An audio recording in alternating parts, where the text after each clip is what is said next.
Cliff Richard married the same woman for 50 years. She married his best friend, then another, and died in his arms. He never married or had kids. He kept singing throughout the largest British music divorce ever. They weren't the first to harm him when police came into his residence in 2014. BBC secretly consented to something claims were false. There was actual devastation. His weight dropped, chickenpox hit him. He couldn't rest. He considered his home unclean. He used to crowd Wembley Stadium, but was now afraid to leave his residence. On October 14, 1940, King George's Hospital in Lucknow, British India, delivered Harry Roger Webb. War and change had shaken the planet. War was ongoing. Indian independence protests worsened. On Direct Action Day 1946, rioting drove British people from the island. They included the Webbs.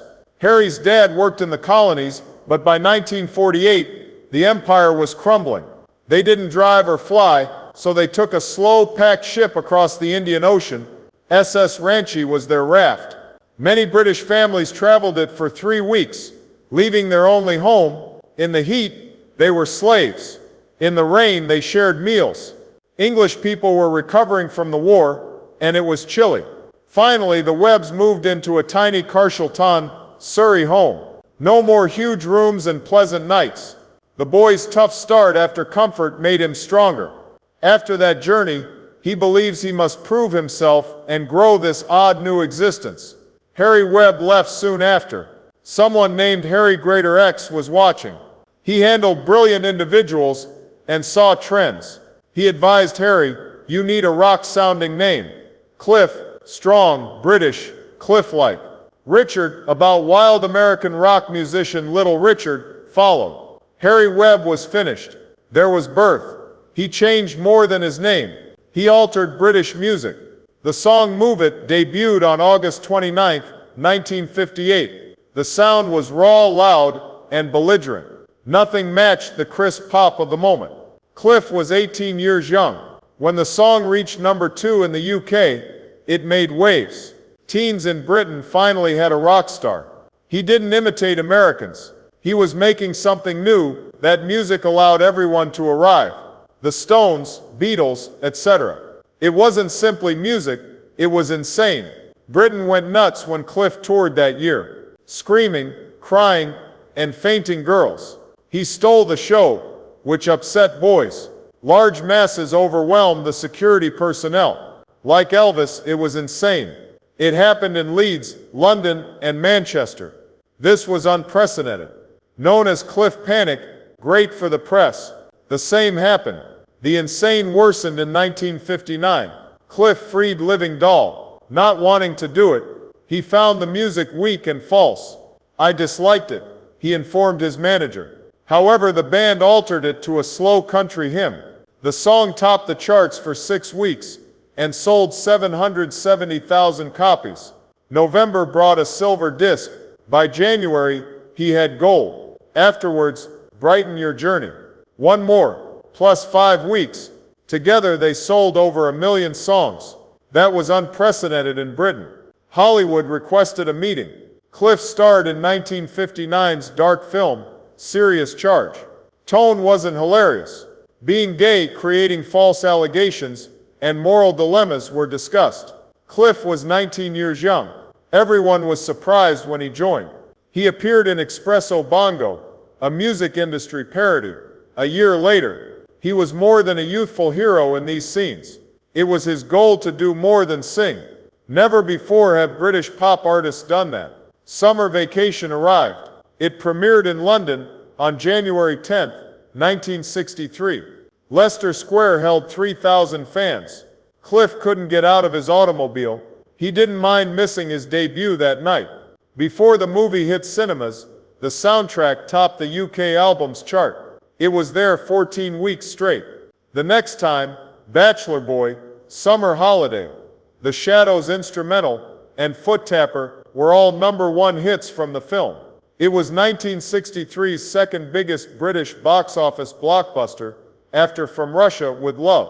Also named the UK's favorite movie star that year. The Beatles followed. Most expected Cliff's expulsion. Still, Cliff scored 6 top 10 successes in 1964 during Beatlemania. Beatles only got 5. His successes on the beach, and I Could Easily Fall in Love with You, kept him famous. Cliff didn't change anything at home, while the Beatles ruled America and music. The conflict was real. His film Summer Holiday and the Beatles' A Hard Day's Night debuted simultaneously, nationwide. Both set records. British citizens remembered who came first. McCartney said it. He stated Cliff had everything ready in Britain before the Beatles left for Hamburg. John Lennon proved it. Before Cliff Richard and Move It, England had no excellent music. Strange things happened in 1965. New Musical Express polled global readers. Fans voted on the world's top male vocalist. Cliff defeated Elvis, Lennon, and McCartney. The Beatles released Help and Rubber Soul that year. Elvis fans remained, but Cliff prevailed. Why? Cliff changed despite the environment around him. He wasn't emulating the Beatles. He didn't follow others. He mangled pop, faith-building, and charming movies. He was constant. That mattered worldwide. He was their rock before and after the British. Someone in the music industry accomplished something unexpected in June 1966. Cliff Richard performed at Earl's Court without singing. He did it to join Billy Graham. Tell many people he become a Christian. Not just one individual made a silent choice. This daring public remark was heard nationwide. Fans expecting a British Elvis or Little Richard were startled. Some wept. Others stood stunned. The radical guy they admired had changed unexpectedly. This situation wasn't accidental. Spiritual journeys that began 2 years ago ended. There was no denying its seriousness in front of Billy Graham's massive throng in the 1960s. At that time, rock artists couldn't discuss God. They were expected to revolt, test limits, and disobey regulations. The society felt a pop star should be many things. Early on, people worried. Fans believed his music career was over. Some in the business believed he'd resign and educate. That idea was near. Cliff considered retiring from the stage. He thought becoming renowned would be too much for a Christian. Music journals speculated about his successor. Trip agents retreated. People in the business felt you couldn't be spiritual and famous. Cliff was uncertain too. A change occurred. Cliff stayed. He stayed. He created something fresh. He continued singing and believing. Instead, he combined the two. He was the first UK music singer to openly discuss his beliefs while charting. It had never happened before. Not like this. He proved dual life was possible. Being honest about your beliefs lets you crowd music halls. You didn't merely choose to keep your job, it changed him. Cliff eventually said his rock star persona was phony. He lacked trust. He wasn't there. That changed after becoming a Christian. My mood improved, he remarked. I changed my mind. Always being right wasn't crucial. No more pressure to participate. Free to be himself. Even though the Beatles and Mersey Beat were topping the charts, he fared better with his newfound confidence. Everyone attempted to keep up with Cliff's strength because he felt normal again. But Cliff's career plummeted in the mid-1970s. He first didn't have a hit song in 1975. People thought his time was up. Devil Woman appeared. He had never done anything loud, scary, or dark until this April 1976 song. It was a strange psychic tale. An abandoned cat. What matters is that it rocked. It reached 9th in the UK and 6th in the US. It was his first US top 10. Over 2 million copies sold. Cliff returned. What's stranger? Hard rockers hugged him. Jimmy Page, Eric Clapton, and Elton John wore I'm Nearly Famous badges to support his comeback. These guitar stars honored a once clean-cut and outdated guy. One critic thought Cliff's latest album was better than Marvin Gaye's greatest. They altered radically when they returned. People now considered the 1950s kid a rock star. His work went beyond that. Cliff's first album in 25 years, Always Guaranteed, debuted in 1987. A new pop album that didn't employ any of the tacky sounds of the moment and had a vintage sound. For Thriller, he teamed with Alan Tarney again. The result, a platinum record. It spent 24 weeks at number 5 in the UK and sold over 1.3 million copies. 4 tracks from the album reached the UK Top 40. Some sold so many copies they became silver. Cliff defeated the greatest in the late 1980s. Then Christmas 1988. Cliff released Mistletoe and Wine, a slow Christmas tune with prayers. He recorded it with glitter over the mic in July. The song debuted at number 7. The next week it topped the charts for 4 weeks. It sold 750,000 copies in 6 weeks. It defeated U2, Kylie Minogue, and Phil Collins as the top UK song that year. By 2024 it was silver and earning $100,000 in fees. After decades, people still craved it. One of the best occasions was May 1989. Released his 100th tune. No other British artist had done it. He invited 2,000 guests to the London Palladium to celebrate. He performed 6 new tracks and let them pick one. He chose the second-place song, The Best of Me. It reached #2 in the UK and was certified silver. It also reached number 2 in Ireland, 25 in New Zealand, and 59 in Australia. Just reaching 100 wasn't enough. Maintaining relevance as the business transformed was the aim. Cliff Richard's June 1989 Wembley Stadium concert was unique. A big spectacle ensued. It was the event they called. It was crowded at Wembley. Many came for non-musical reasons. Taken back in time, Cliff began his career in 1958 on Oh Boy, a 1950s TV sitcom. Cliff acted with others. He booked Vernon's Girls, Dallas Boys, and Kalin Twins. British rock and roll was ruled by these bands. Audience members remarked it was like entering a jukebox. Then the second half started. Cliff demonstrated he wasn't merely sentimental then. He sung some of his newer singles like a decades-old pop topper. Cameras rolled. Professional filming resulted in a live record and TV special. It went beyond a gig. It was a planned historical event. Received the 1989 Bright Awards top honor, the most crucial musical contribution. It wasn't all about the prize. It meant more. First performer to have number 1 hits in 5 decades. The 1960s, 1970s, 1980s, and 1990s. He has released 100 tracks by then. My 100th was my greatest and topped the charts. Cliff had 65 top 10 hits and 14 number 1s. Others were nowhere close. A year later, on June 30th, 1990, another huge incident occurred. Knebworth Park, a major Nordorf Robbins music therapy charity fundraiser. Cliff's band, The Shadows, was part of a prominent group.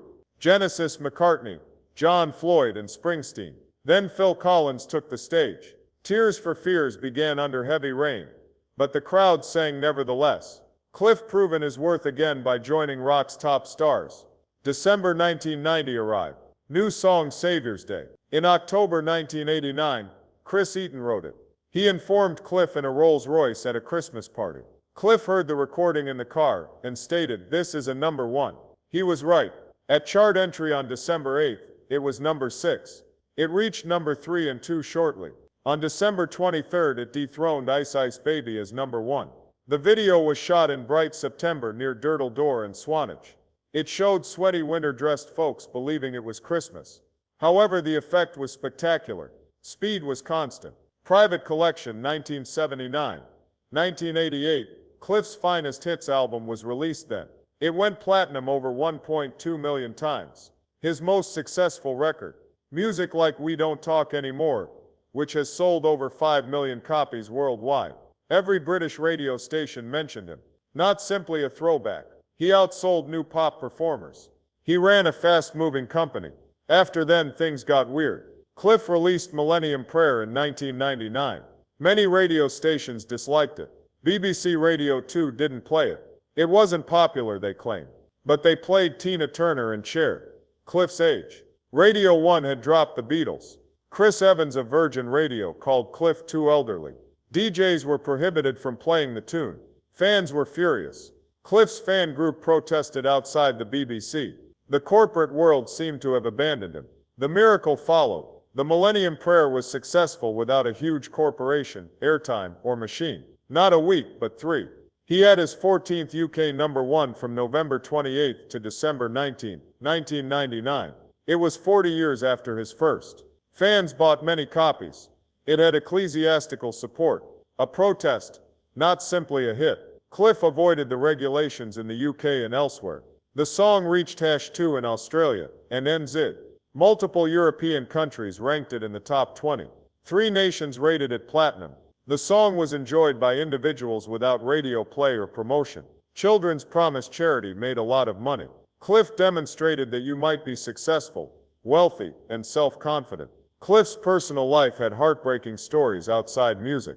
Cliff Richard hosted teenage Australian vocalist Olivia Newton-John on his show in 1971. 22. They clicked quickly and grew close. Cliff later commented, "I knew she would be a friend for life." He was right. Over 50 years they were close. Cliff's book in 2020 revealed his affection for her. While we loved Olivia, he wrote that she was engaged to someone else. Lost my opportunity. Cliff was never married. Olivia's mark appeared permanent. Everyone who knew her fell in love with her. He added, her engagement boosted the story's appeal. Bruce Welch, Cliff's reclusive bandmate, Olivia met Bruce in 1968. While organizing the program, their friendship started tensely. Bruce remained married. Their romance was publicized. The 5-year marriage never happened. Olivia worked closely with Cliff throughout. She sang and toured with him. Bruce grew despondent and self-harmed when she departed in 1973. Rumors circulated, did Cliff win her heart instead? No one spoke it, yet it was silent. Despite their struggles, Cliff and Olivia worked together. Fans recall their collective tunes after 40 years. They had numerous surprises, including Xanadu, their 1980 smash. They performed When I'm 64 Inches and other hits live. Cliff frequently remarked Olivia had an ease no one else could equal since their tones matched. They performed their farewell song during Cliff's 75th birthday event at Royal Albert Hall in October 2015. They suddenly sung One Last Time. Cliff's 2023 album Cliff with Strings met my needs. He honored Olivia with that live tape. Then came the hard part. Cliff phoned Olivia 3 weeks before her death. She was usually cheerful and optimistic. "Hi, Cliff. Sweetheart, how are you?" she said. Her death didn't sound imminent. Cliff remarked, "I never thought for a second that I'd be writing this." Olivia had battled breast cancer for 30 years. She battled hard but never revealed her pain. Cliff was devastated by her August 8, 2022 death. He said, "I hate that word," meaning death. Instead, he stated she ceased living. It helped him cope with her quiet. Cliff Richard turned on the TV on August 14, 2014, while enjoying his property in Portugal, not breathing after witnessing what he witnessed. Watching live on TV, jets circled his Berkshire house and police searched his belongings. His initial idea was simple yet disturbing. Looks like burglars, but not a break-in. Television worldwide broadcast a full-scale police raid. Because BBC and South Yorkshire Police forged a hidden pact. The BBC was informed beforehand. People on the squad termed it the money shot. They wanted a spectacle. They understood. Cliff Richard also died. Decades of singing made him a national treasure. He was 77. He cried on his knees in the kitchen. Image seen worldwide from Australia to UK. Cliff sobbed as he listed in court the countries that had showed film of his private life deteriorating. Afterward, he stated the concern made him fear a heart attack or stroke. This started with one accusation. A guy in his 40s claimed Cliff struck him at a 1985 Billy Graham meeting at Bramall Lane Stadium. That gathering was packed. Over 5 nights, 200,000 people visited.